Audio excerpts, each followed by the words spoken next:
Analyse des majeurs par chromatographie ionique. Matériel. Vos équipements de protection individuelle. Les échantillons préparés pour analyse. Une chromatographie ionique.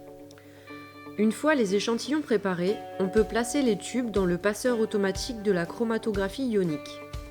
Il est important ici de faire attention à la position du tube qui devra être reporté dans le logiciel afin de bien faire correspondre l'analyse au bon échantillon.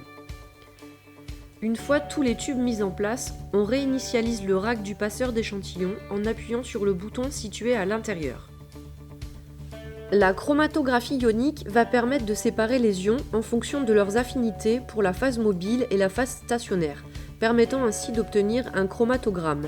Chaque analyte va posséder un temps de rétention unique et l'ordre des pics du chromatogramme sera ainsi toujours le même. Chaque anion du chromatogramme pourra être identifié à partir de solutions de référence contenant uniquement l'anion recherché.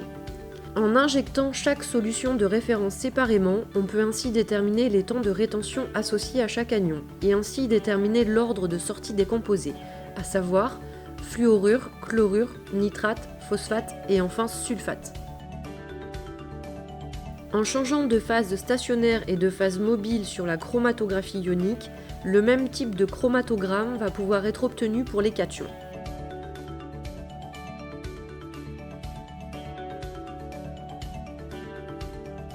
En procédant de la même façon que pour les anions, il va être possible de déterminer les temps de rétention de chaque cation en injectant séparément des solutions de référence contenant un seul cation, et ainsi définir leur ordre de sortie sur le chromatogramme, à savoir sodium, potassium, magnésium et enfin calcium.